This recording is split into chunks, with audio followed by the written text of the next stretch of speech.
It begins in a Spanish persona place where dignity goes to die. Manuel, a quiet, well-mannered accountant, was sentenced to 8 years for a white-collar crime. As he arrived, he was stripped of his identity literally. New inmates were forced to remove their clothes for inspection. One of the wardens, a crooked man named Domingo, offered to buy Manuel's clothes for $250. Manuel refused. "You won't keep them long anyway," Domingo sneered. Manuel didn't care. He clung to what little dignity he had left. His punishment? No mattress to sleep on, and only 1 bottle of water for 3 whole days. From the start, prison broke him down. The lack of hygiene left Manuel covered in sores and crawling with insects. He didn't bathe for days. Food was a luxury. Sleep was pain. But even in this misery, he met an unlikely ally, Blackie, a fellow inmate who offered him food and cigarettes in exchange for nothing but friendship. Weeks dragged on. One day, Manuel lost control. Screaming, he began smashing his fists against the walls. Warden Moreno, a ruthless brute, ordered his guards to beat Manuel until he passed out. 3 weeks later, he was transferred to the main prison wing where only Blackie welcomed him. He was placed with 2 inmates, Blackie and a well-read, charismatic man named Pino. Pino had a towering stack of books, rare clothes, and an air of quiet rebellion. Then came the heartbreak. Manuel had hoped his girlfriend would visit him. Instead, her sister Lucia came. "She doesn't want to see you anymore," Lucia said. "And she asked me to tell you don't write her." Devastated, Manuel retreated inward. And just when he thought things couldn't get worse, a local gangster inmate named Arbilla and his goons stole his remaining clothes. When Manuel went to report it to Domingo, the corrupt warden laughed. "Filing a complaint costs $300. Do you have that?" Manuel walked away empty-handed. That's when another prisoner named Andres stepped in, offering clothes and taking Manuel to meet Dr. Boni, an imprisoned physician who patched him up. Dr. Boni also offered something else: hope. He invited Manuel to join a secret party fighting for prisoners' rights. But Manuel refused. Fear held him back. He was already serving time, he didn't want more. Then whispers of a protest began. Inmates were planning a hunger strike to get their sentences re-evaluated. Blackie and Pino mocked them at first until Dr. Boni gave Manuel a new mission. "Write revolutionary slogans," he said, "but with your left hand so they won't trace your handwriting." Manuel began scribbling by candlelight, creating pamphlets to secretly spread across the prison, and in return Blackie opened up to him. He missed his wife, his children, but he had 20 years left to serve. Then came the shock. Guards dragged Blackie and 2 others away. Later, Moreno claimed Blackie died of a heart attack during questioning. Everyone knew the truth.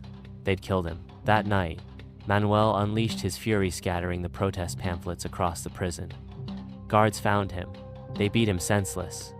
Again, Lucia visited him afterward. "The world outside is changing," she said. "People are finally talking about prisoner rights." Soon, demonstrators began camping outside the prison. One even tied a note around a rooster's leg and let it loose inside. The note read, "Grant amnesty to all inmates." Guards chasing the rooster became a moment of comic relief, but it was also the spark that ignited more rebellion. Pino, once skeptical, joined the movement. His first move? Expel snitches like Campo and his crew from their cell block. Years passed. Spain approached its first democratic election in 1977. The prisoners saw their moment. Pino, Manuel, and Dr. Boni visited Marbella, a powerful inmate, with his own luxurious private cell. They asked him to join the resistance. Marbella refused, but Pino placed a ring on the table. "It belonged to your son. Domingo had him killed." Something snapped inside Marbella. He agreed. The plan: incite chaos, start a prison riot, demand national attention. But before they could act, guards ransacked Pino's cell and set fire to all his books. The next day, the plan began. An inmate faked a breakdown. When the guards came, he attacked. Other prisoners joined in. Fires spread. Guards opened fire with rubber bullets. Chaos reigned. But the world was watching. Finally, the officers agreed to negotiate. Dr. Boni and Manuel entered talks with prison officials, who promised amnesty in writing. But it was a trap. The man posing as a judge was just another officer from a nearby prison. Moreno had fooled them. guards launched a violent counterattack. Later, Manuel and Boni were summoned. Moreno gave them an ultimatum: sign papers agreeing to be transferred quietly and released in 2 years, or face an additional 10 years for inciting violence.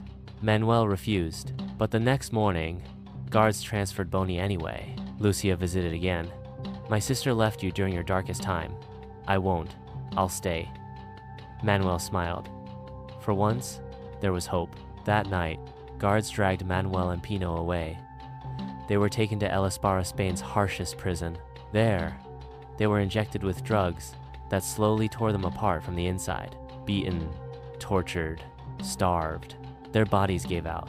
They collapsed. A doctor treated them. They begged for help. Finally, he sent them back to their original prison. The inmates welcomed them like heroes. Their fight resumed. Soon, a political figure visited. Manuel told him everything. Then came betrayal. Manuel caught Ruby, a young inmate, talking to guards. Later, Ruby entered Marbella's cell with another man and stabbed him to death.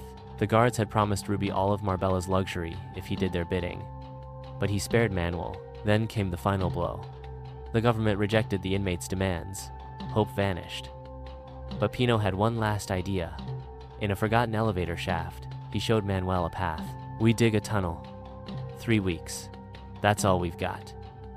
To mask the digging, other inmates played football above ground. It worked. Slowly, the tunnel took shape. Then Ruby showed up.